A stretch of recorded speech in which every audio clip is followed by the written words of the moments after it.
Voici un nouvel épisode de toutes ces chansons qui se ressemblent très étrangement. Je pense par exemple à Tattoo de Loreen qui ressemble à cette chanson.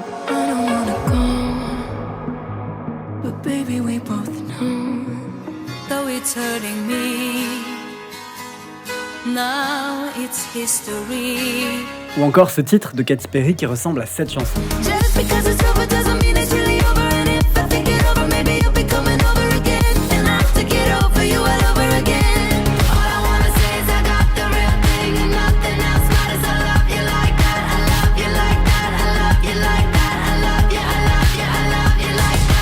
Alors s'agit-il d'une pure coïncidence ou bien d'un sample, d'une interpolation ou pire d'un plagiat? C'est ce qu'on va voir aujourd'hui, c'est parti.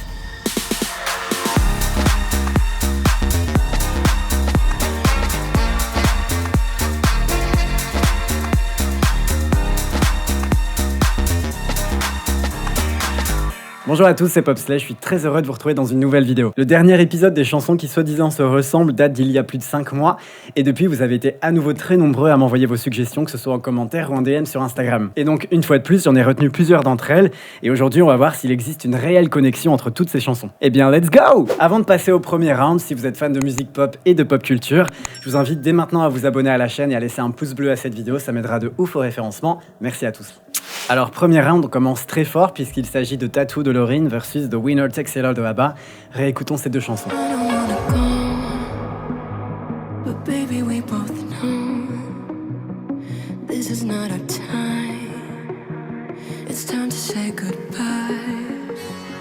About things we've gone through, though it's hurting me. Now it's history. Until we meet again, 'cause this is not the end.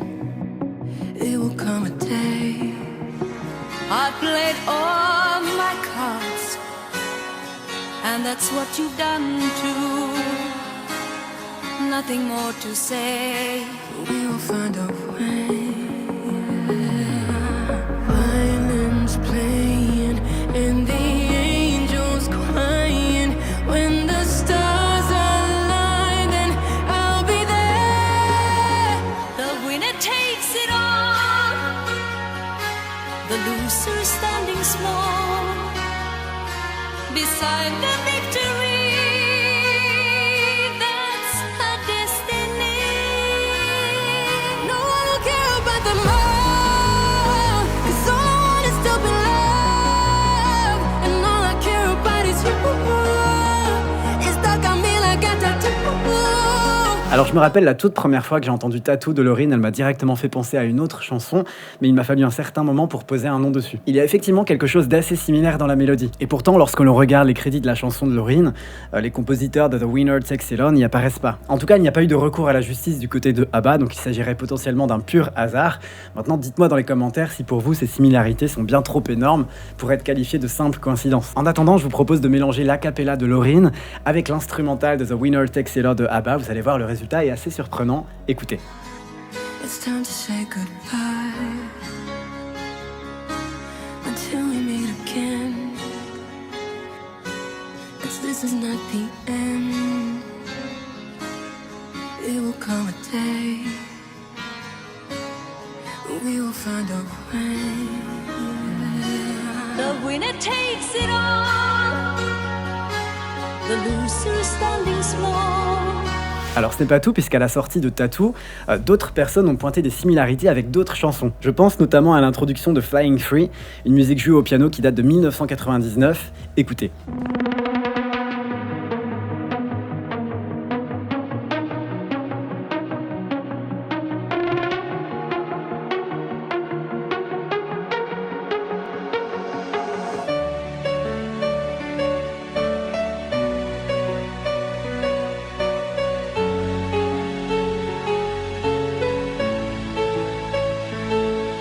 Tandis que d'autres y voient même une ressemblance avec Easy on Me de Adele. But I can't bring myself to swim when I am drowning in this silence, baby, let me. Violins playing and the angels crying. When the stars align, then I'll be there. mais aussi cette mélodie jouée en 2014 par Georgia Dagaki.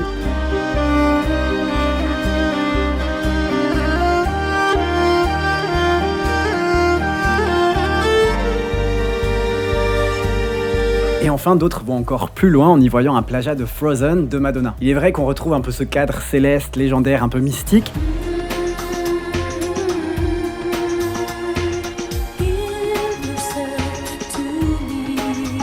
Mais de là à crier au plagiat, personnellement j'en doute. Pour moi il s'agit là plutôt d'une inspiration. D'ailleurs si on creuse un peu plus, cette même chanson de Madonna, Frozen, avait elle aussi été mentionnée dans une affaire de plagiat. Les fans les plus érudits de Madge doivent sûrement connaître cette histoire. En effet, Frozen a été un énorme tube dans le monde, je ne vous apprends rien. Mais sa popularité en Belgique a été de courte durée après qu'un juge ait statué que Madonna avait plagié la chanson Ma vie fout le camp de Fabrice Prévost sortie en 1979. Et oui, une chanson francophone, écoutez. Là sur ce pavé ensanglanté, de ma sève qui ne cesse de couler, comme la lave sur les pentes d'un volcan. Now there's no point in placing the blame, and you should know I suffer the same if I lose you. Alors je vous l'accorde, la similarité est pas forcément évidente à l'oreille, et surtout ce qui est dingue c'est que Fabrice Prévost n'est quant à lui que très peu connu à cette période. Et pourtant cette affaire va bel et bien amortir le succès de Frozen en Belgique, puisque la chanson a été interdite sur le territoire jusqu'en 2014. Je trouve ça assez invraisemblable. Bref, pour en revenir à Tattoo, vous vous en doutez, ces accusations de plagiat ont suscité de vives réactions sur les réseaux sociaux. Certains réclament une enquête approfondie, voire la destitution de Lauryn. Car oui, c'est avec cette chanson qu'elle a remporté l'Eurovision cette année. Bon, pour ma part, parmi toutes les chansons qu'on a pu citer précédemment, ce que je trouve entre guillemets le plus flagrant et encore, c'est cette ressemblance avec The Winner Takes It All de ABBA. Donc je serais bien tenté de dire qu'il s'agit d'un simple hasard. Maintenant à vous de me dire dans les commentaires ce que vous en pensez. En revanche, bien que la chanson ait été l'objet de nombreuses polémiques relatives aux droits d'auteur, je dois dire que je la trouve puissante cette chanson. Une chanson super efficace qui, comme je vous le disais, lui a permis de remporter l'Eurovision cette année. Elle est ainsi devenue la première femme et la deuxième personne de toute l'histoire de l'Eurovision à remporter le concours à 2 reprises. Sa première victoire remonte à 2012 avec l'iconique Euphoria. Rappelez-vous.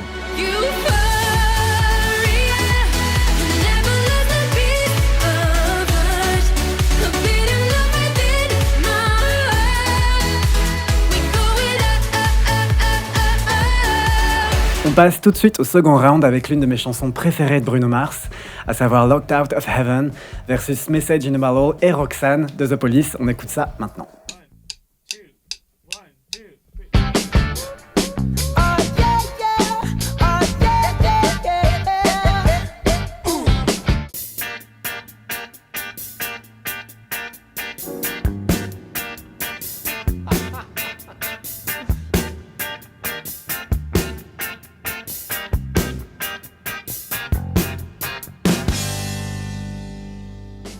Never had much faith in love or miracles. Never wanna put my heart on the line.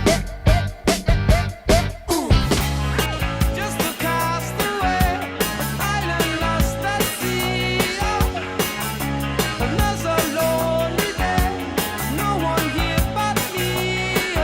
Can it show?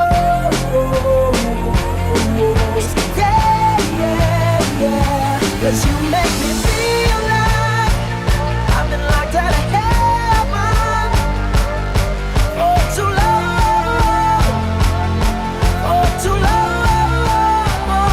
Locked Out of Heaven.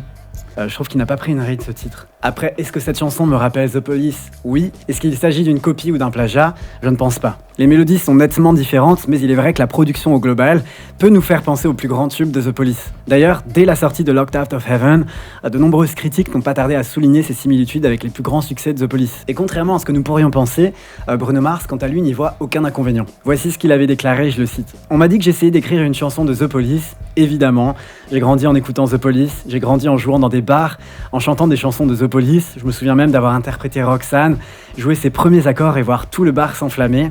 Et c'est exactement ce que j'ai voulu faire avec Locked Out of Heaven, frapper très fort dès le premier accord. Et encore une fois, je trouve que cette chanson est juste dingue. Les guitares sont juste jouissives à l'oreille.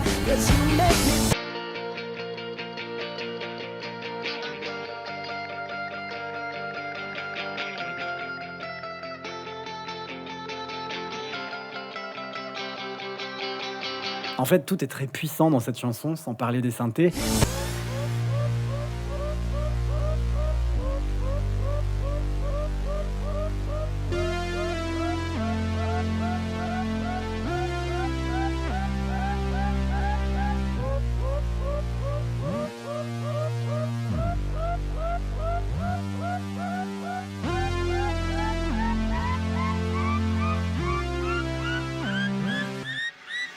mais aussi de ses basses.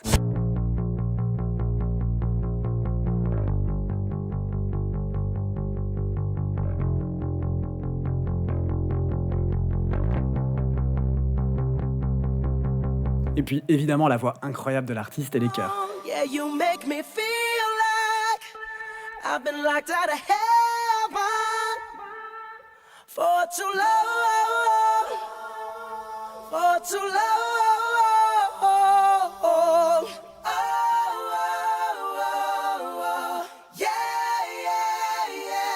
Fun fact, on en parlait il me semble dans le dernier épisode des chansons qui se ressemblent, mais Message in a Bottle ressemble étrangement à Love Without Tragedy de Rihanna. N'hésitez pas à aller voir le dernier épisode pour plus de détails, je vous le cale dans la description. Bref, Locked Out of Heaven avait tout pour devenir un tube et c'est exactement ce qu'il a fait. La chanson a également été nominée aux Grammy Awards pour Record of the Year et Song of the Year en 2013, mais a dû s'incliner face à Get Lucky de Daft Punk et Royals de Lorde. En revanche, Bruno Mars n'est pas parti les mains vides ce soir-là, puisqu'il est reparti avec le trophée du meilleur album vocal pop pour Unorthodox Jukebox. Par ailleurs, c'est avec cette chanson, Locked Out of Heaven, que Bruno Mars ouvrira son set au Super Bowl en 2014.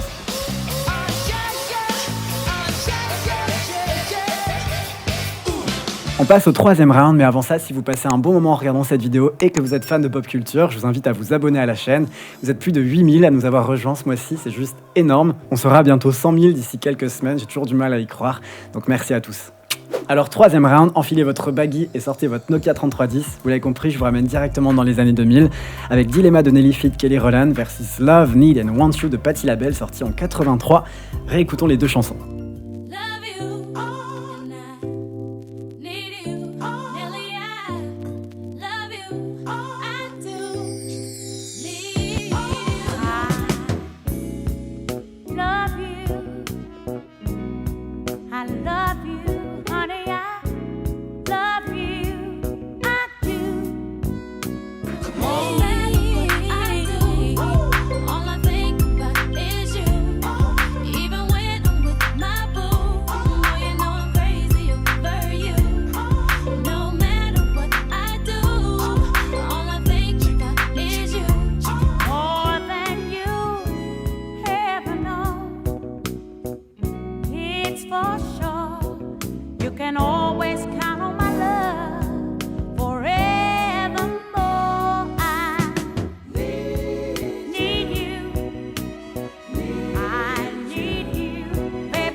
Bon là, il ne semble n'y avoir pas l'ombre d'un doute, il s'agit d'une interpolation, puisque Nelly et Kelly Rowland rejouent la mélodie à leur manière. D'ailleurs, si l'on s'attarde sur les crédits de Dilemma, on retrouve bel et bien les compositeurs de Love, Need and Want You de Patti LaBelle, à savoir Kenneth Gamble et Walter Bernie Siegler. De plus, Nelly et Kelly Rowland iront encore plus loin, en invitant Patti LaBelle dans le clip, puisque dans celui-ci, elle joue la mère de Kelly Rowland. D'ailleurs, le clip de Dilemma refait souvent surface sur les réseaux sociaux, à cause de cette esthétique propre aux années 2000, ce qui lui a permis récemment de dépasser le 1 milliard de vues sur YouTube. Fun fact, on peut même y voir Kelly Rowland envoyer un SMS à partir d'un tableau Excel sur son Nokia. C'est iconique. Autre fun fact, beaucoup rapportent que Dilemma samplerait une autre chanson, à savoir Misunderstanding de D-Train, sortie en 86. C'est de là que viendraient les fameux... Mais en réalité, ce son est en fait un son préenregistré issu d'une machine des années 90, à savoir le Roland MDC-1, comme le rapporte le magazine Complex.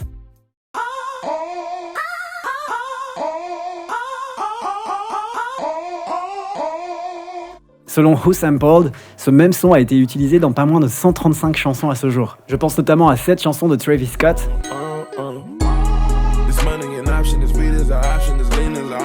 mais aussi à Want Some More de Nicki Minaj en feat avec Jeremiah. Écoutez.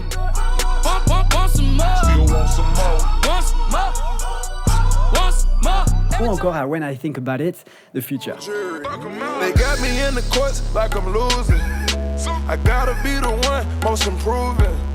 Pour en revenir à Dilemma, le titre sort en 2002, c'était la première grande sortie de Kelly Rowland en son nom propre, loin des Destiny's Child. C'était donc l'opération parfaite pour amorcer son début en solo et la sortie de son premier album. Nelly était quant à lui déjà bien implanté dans l'industrie. Dilemma a été un énorme succès à travers le monde, la chanson est restée 10 semaines non consécutives à la première place aux États-Unis et elle fera un joli top 6 en France. D'ailleurs, lorsque Dilemma est passé numéro 1 au classement du Billboard Hot 100, la chanson a remplacé une autre chanson de Nelly sur le podium, à savoir Hot in Here, faisant de Nelly le 5e artiste de l'histoire du classement à se succéder lui-même en pole position. Alors d'autres artistes ont réussi ce même exploit, je pense aux Beatles, à Boyz II Men, mais aussi aux Black Eyed Peas, à Taylor Swift, à Justin Bieber ou encore plus récemment à The Weeknd. Enfin, j'ai toujours trouvé que Dilemma s'accordait parfaitement avec Every Time de Ariana Grande. Écoutez ce que ça donne lorsqu'on les mélange à travers un mashup.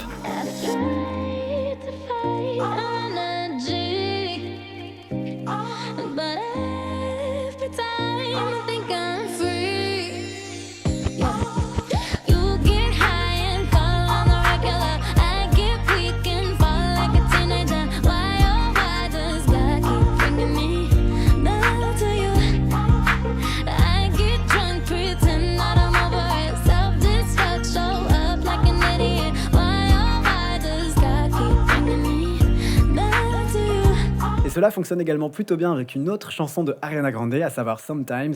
Écoutez. A little too reckless. Now all my emotions are all 'cause of you. I ain't even think of leaving sometimes. I ain't even think of letting go. I ain't never thought of going nowhere. I don't even see it down the road. On enchaîne avec le 4e round, mais on reste dans les années 2000, puisque nous avons Don't Funk With My Heart des Black Eyed Peas versus Lisa Lisa and Cult Jam et Full Force avec I Wonder If I Take You Home. Le nom de cette dernière chanson devrait vous mettre la puce à l'oreille. No, no, no, no, don't funk with my heart. I wonder if I take you home. Would you still be in love, baby? In love, baby. I wonder if I take you home. Would you still be in love, baby? Because I need you tonight. I wonder if I take you home. Would you still be in love, baby? In love, baby. I wonder if I take you home. Would you still be in love, baby? Because I need you tonight. Bon, ici, ça ne fait aucun doute, c'est trop gros pour être vrai. Il s'agit d'une interpolation. C'est-à-dire que les Black Eyed Peas reprennent la mélodie ainsi qu'une partie des paroles en la rejouant eux-mêmes plutôt que de l'intégrer telle quelle. Maintenant, la question c'est est-ce qu'ils sont bien crédités? Alors, l'interpolation a été faite en bonne et due forme puisque Full Force, qui a composé I Wonder If I Take You Home, est bel et bien crédité sur Don't Funk With My Heart des Black Eyed Peas. Il a ainsi touché des redevances sur les bénéfices de cette chanson. Et ce que je trouve également intéressant avec ce titre, c'est qu'il sample et interpole des musiques issues de films bollywoodiens datant des années 70.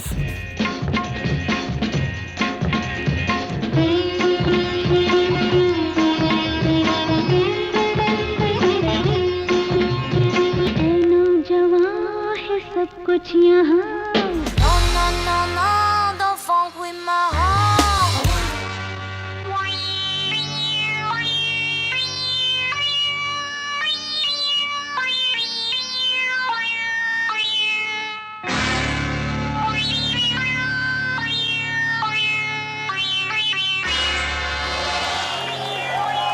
Real nice. Now all y'all players out there may think y'all running yourselves some game. But I got a question for you. Can y'all handle this? Vous l'avez compris, Don't Funk With My Heart sample et interpole bien plus qu'une seule musique, mais 5 au total. Il y a également celle-ci,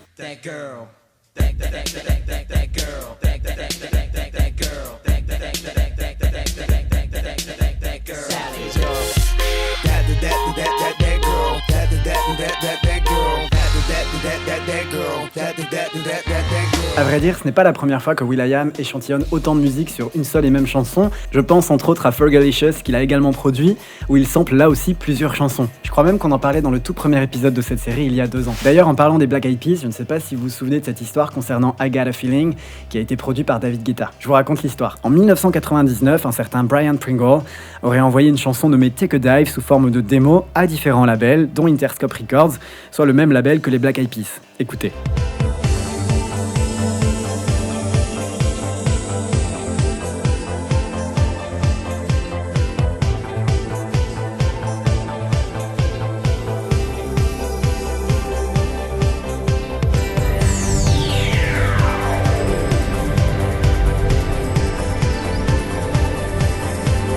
Et là, vous reconnaissez bel et bien la mélodie de I Got a Feeling, dont le son a été directement samplé. Ainsi, le musicien Brian Pringle a accusé les Black Eyed Peas et David Guetta d'avoir plagié son titre avant que celui-ci ne devienne un énorme tube. Plusieurs médias rapportent que l'artiste aurait protégé la chanson en 98 avant de l'envoyer à plusieurs labels, mais il semblerait que ce ne soit pas le cas. Si vous écoutez les 2 chansons, elles sont presque identiques, c'est ce qu'avait déclaré son avocat. D'ailleurs, ce même cabinet d'avocats était également à l'origine d'une autre réclamation concernant les Black Eyed Peas, mais cette fois-ci pour leur titre Boom Boom Pow, sorti en 2010. Les Black Eyed Peas furent poursuivis par Phoenix Phenom, qui a allégué que le groupe aurait plagié le rythme et les paroles de son titre Boom Dynamite, sorti en 2008. Écoutez. Boom, I got that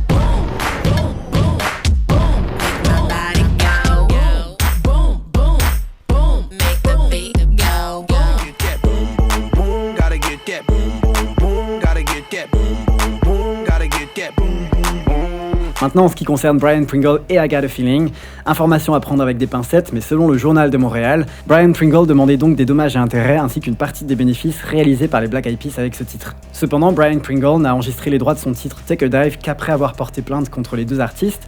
Ainsi, le juge a trouvé que les deux chansons n'étaient pas assez similaires pour donner raison aux plaignants. will.i.am, David Guetta et le représentant de la maison de disques Interscope et Universal Music Group ont demandé des dommages et intérêts pour les frais engagés pour leur défense et leur demande aurait été acceptée. Alors encore une fois, information à prendre avec des pincettes puisque les deux seuls médias vérifiés qui ont rapporté l'info sont Tsugi et le Journal de Montréal. Pour ma part, je vous avoue ne pas être convaincu à 100%, mais je vous laisse me dire en commentaire ce que vous pensez de cette histoire. Allez, on passe au 5e round. Celui-ci il est assez particulier puisqu'il démontre que l'industrie musicale n'est pas forcément toujours très rose.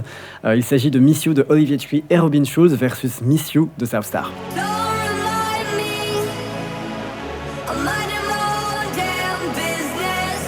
Don't try to find me a better left alone than this. Out there, no friends.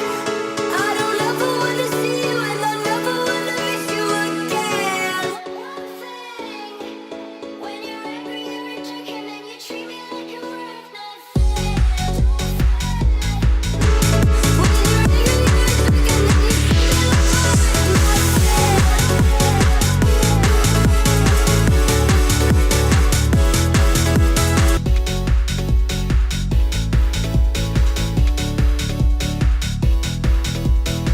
Bon, vous l'avez compris, la différence est à peine perceptible et pourtant il s'agit bel et bien de deux chansons complètement distinctes. Pour comprendre cette affaire, il faut tout d'abord noter que ces deux chansons s'appuient sur Jerk de Olivia Tree dans une version speed-up. Écoutez. Could be anyone else out there.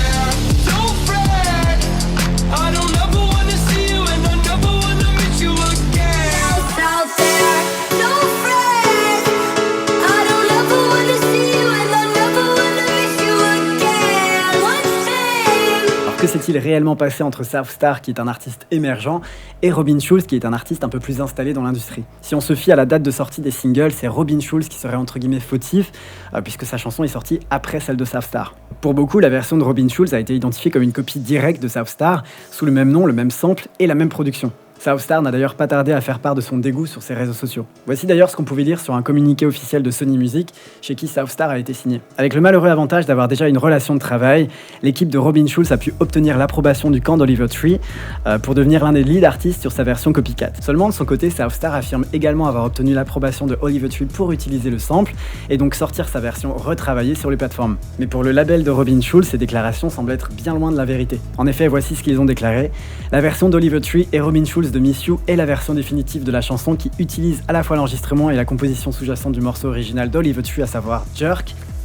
C'était longue cette phrase. Quant à South Star, l'artiste a remixé Jerk sans autorisation, puis a sorti une version avec des voix réenregistrées, les a donc interpolées, pour éviter de compenser financièrement Olivia Tree et donc son label. Et donc ce qui est dingue dans l'histoire, c'est que tous ces va-et-vient se sont opérés au moment où les deux chansons s'affrontaient dans les charts. Néanmoins, c'est bel et bien la version de Robin Schulz qui a pris le dessus au final, puisque sa version cumule presque 500 millions de streams sur Spotify contre 147 millions pour celle de South Star. Comme je vous disais en intro, l'industrie musicale est loin d'être toute rose. Dites-moi ce que vous pensez de toute cette affaire dans les commentaires. On passe désormais au 6e round. Cette fois-ci, nous avons Déjà Vu de Olivia Rodrigo versus No Surprise de Radiohead versus Cruel Summer de Taylor Swift. To Malibu, strawberry ice cream. One spoon for two and trading jackets. Laughing about how small it looks on you.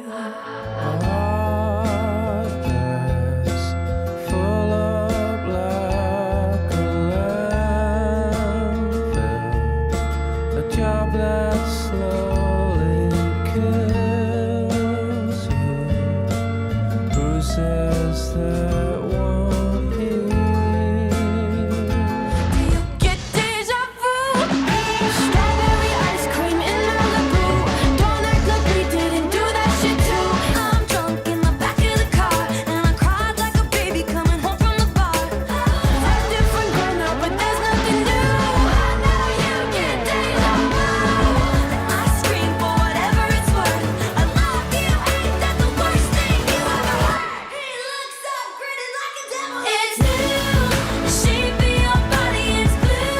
Alors il est vrai que lorsque l'album d'Olivia Rodrigo est sorti, beaucoup de fans ont remarqué que le pont de Déjà Vu ressemblait au pont de Cruel Summer de Taylor Swift sorti en 2019. Et il est vrai que le phrasé et l'écrit sur le pont de Cruel Summer ressemblent étrangement à ceux de Déjà Vu. A noter qu'Olivia Rodrigo est une grande fan de Taylor Swift, les deux s'adorent, si bien qu'elle a officialisé cette connexion entre les deux chansons. En effet, Taylor Swift a bien été ajoutée au crédit de Déjà Vu.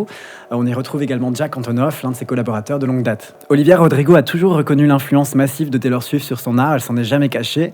Elle a ainsi avoué que Déjà Vu avait été spécifiquement inspiré de Cruel Summer, un fan favorite chez les Swifties. De plus, Déjà Vu n'est pas la seule chanson de Sour à présenter une interpolation d'une des chansons de Taylor Swift, puisque la ballade One Step Forward, Three Step Back reprend elle aussi des éléments de New Year's Day issus de l'album Reputation de Taylor Swift sorti en 2017. Olivia Rodrigo avait dans la foulée attribué le crédit d'écriture à Taylor Swift et Jack Antonoff pour ce titre. Maintenant, en ce qui concerne l'éventuelle connexion avec No Surprise de Radiohead, cela me semble plus être une coïncidence. D'ailleurs, aucune poursuite n'a été engagée et les compositeurs de la chanson n'apparaissent pas dans les crédits d'écriture de Déjà Vu. En revanche, il est vrai que si on mélange l'a cappella de Déjà Vu d'Olivia Rodrigo avec la partie instrumentale de No Surprise de Radiohead, le résultat est pour le moins surprenant. Écoutez.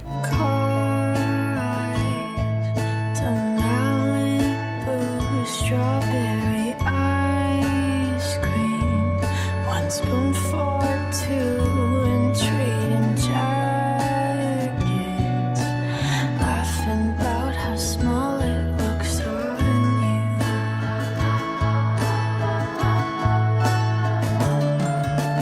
Watching reruns of Glee, being annoying, singing in harmony. I bet she's bragging to all her friends, saying you're so unique. Allez, on enchaîne avec le 7e round. Cette fois-ci, nous avons Never Really Over de Katy Perry, un bop, versus Love You Like That de Dannii, également un bop. C'est parti, réécoutons les deux titres. I'm losing my self-control.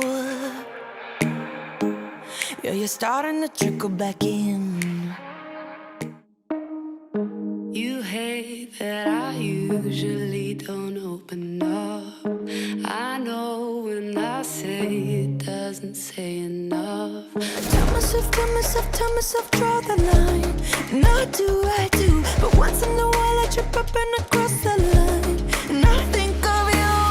I'm not shutting you out, it's just the way I'm born. But I see myself next to you until we're old. Just because it's over doesn't mean it's really over. And if I think it over, maybe you'll be coming over again. And I'll have to get over you all over again. You know how they say you got the real thing when nothing else matters. I love you like that, I love you like that, I love you like that, I love you, I love you, I love you like that. Just because it's over doesn't mean it's really over. And if I think it over, maybe you'll be coming over again. And I'll have to get over you all over again. All I wanna say is I got the real thing and nothing else matters. I love you like that, I love you like that, I love you like that, I love you, I love you, I love you like that. Bon, il est vrai que cette ressemblance est pour le moins troublante. Il y a ce pré-refrain qui s'intensifie de la même façon, puis ce refrain très électrique avec un phrasé et des paroles qui s'enchaînent très vite sur une note. D'ailleurs, les deux chansons sont construites sur la même tonalité, il n'y a qu'à les mélanger pour s'en rendre compte. How they say you got the real thing when nothing else matters. I love you like that, I love you like that, I love you like that, I love you, I love you, I love you like that. All I wanna say is I got the real thing and nothing else matters. I love you like that, I love you like that, I love you like that, I love you, I love you, I love you like that. Alors je vous l'accorde, on serait tenté de crier au plagiat, néanmoins il s'avère que la structure parallèle de ces deux bops n'est pas une simple coïncidence. En effet, Katy Perry s'est profondément inspirée de la chanson de Dannii lors de l'élaboration de Never Really Over, à tel point que Dannii est répertorié comme co-auteur aux côtés de Z. L'artiste s'était confié à Billboard pour expliquer le processus de création de la chanson et comment l'équipe de Katy Perry s'était approchée d'elle. Elle dit, je cite, ne jamais avoir été assise dans la même pièce que Katy Perry, ni avoir écrit la chanson pour elle, et pourtant Never Really Over est bel et bien basée sur Love You Like That. Elle relate également ceci, je suppose qu'il voulait donner du crédit là où le crédit est dû. Nous avons eu un dialogue très ouvert à ce propos, j'étais très impatiente et très heureuse au nom de la chanson, car elle allait faire partie de quelque chose qui me dépasse complètement. Katy Perry est une superstar, je suis très fier d'avoir fait partie du processus d'une de ses chansons. À l'époque, ils m'ont envoyé un petit extrait de ce qu'allait être Never Really Over.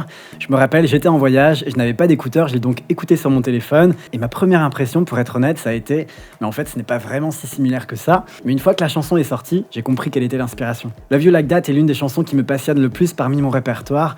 C'est celle à laquelle je me sens le plus connecté, j'en suis très fier. Ce n'est donc pas une coïncidence, ni un sample, une interpolation ou encore un plagiat, mais plutôt une inspiration assumée de Katy Perry, qui a donc fini par créditer l'artiste sur sa chanson. Personnellement, j'adore ce titre de Katy Perry, c'est évidemment produit par Z. Il y a tous ces éléments qui nous rappellent sa patte.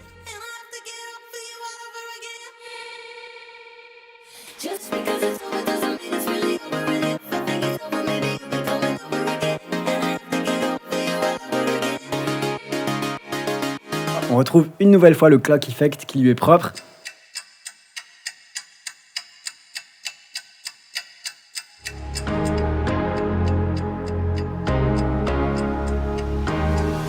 Never Really Over était donc la deuxième collaboration entre Katy Perry et Z, puisque rappelez-vous, ils avaient collaboré ensemble sur 365. Allez, on s'en fait une petite dernière, 8e round. Cette fois-ci, nous avons Only Girl in the World de Rihanna versus Night of Your Life de David Guetta feat Jennifer Hudson. Réécoutons les deux titres. Boy, I see ya looking at me. I feel your eyes on me like you gotta have me. I want you to love me like I'm a hot guy. Yeah. Be thinking of me, doing what you like. My love ain't easy. You gon' have to put in some work. You can't buy me a drink, thinking I'ma fall for your flirt. You gotta make it right. If you wanna go spend some time, you gotta raise the bar tonight. Want you to make me feel like I'm the only girl in the world, like I'm the only one that you'll ever love. Love me, baby, treat me right. Make an eternity and not only one night. If you love me till the end of time, then I will promise you the night of your life.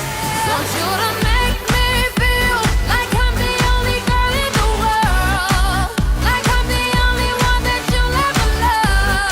If you love me till the end of time, then I will promise you the night of your life. Tout d'abord, ce qui me frappe à l'oreille, c'est que les deux chansons ont exactement la même structure. Pour rappel, Only Girl de Rihanna est sorti en 2010 et Night of Your Life l'année suivante et sonne un peu comme à Only Girl 2.0, que ce soit de par la structure que par la prod en elle-même. Rappelez-vous de ces synthés sur Only Girl.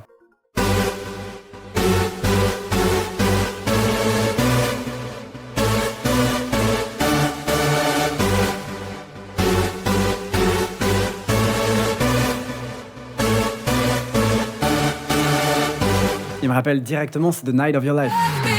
Baby, treat me right. Make an eternity and not only one night. Même les drums du pré-refrain sont quasi similaires.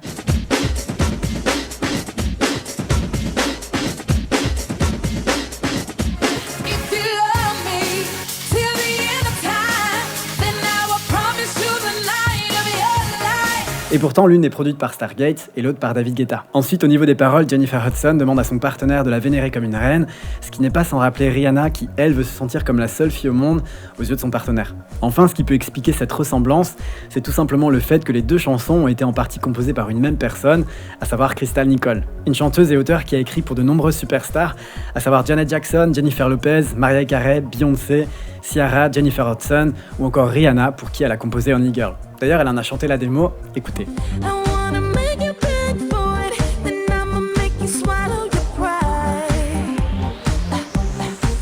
Want you to make me feel like I'm the only girl in the world, like I'm the only one that you'll ever love. Et sa voix, on l'entend toujours en arrière-plan sur la version finale de Only Girl de Rihanna. Écoutez ce que ça donne lorsqu'on dissèque la chanson. Want you to make me feel like I'm the only girl in the world, like I'm the only one that you'll ever love. Like I'm the only one who knows your heart, only one. côté les amis, c'est la fin de ce 7e épisode de ces chansons qui se ressemblent. Dites-moi dans les commentaires si vous êtes chaud pour une partie 8. Encore une fois, si vous avez passé un bon moment en regardant cette vidéo, n'hésitez pas à laisser un j'aime à celle-ci, à la partager autour de vous et à vous abonner à ma chaîne. On est bientôt 100 000, j'ai toujours du mal à y croire, c'est juste énorme. Aussi, je souhaitais vous remercier du fond du cœur de l'accueil que vous avez réservé à ma dernière vidéo où je vous parle du côté sombre de certaines chansons. Je vous la mets juste ici. C'est la première fois que j'ai autant de retours positifs de votre part et ça me fait trop plaisir parce que c'était une vidéo qui me tenait vraiment à cœur. Donc merci à tous pour votre soutien, on se retrouve très vite dans une prochaine vidéo. Les Pizza Dates reviennent cet été avec des guests incroyables, j'ai trop hâte de vous dévoiler la nouvelle formule. Le prochain épisode devrait paraître d'ici peu, je vous tiendrai informé. D'ici là, portez-vous bien, on vous fait de gros bisous avec Bowie. Tu fais un bisou ? Bref, je vous embrasse, je vous aime fort, merci à tous. Ciao.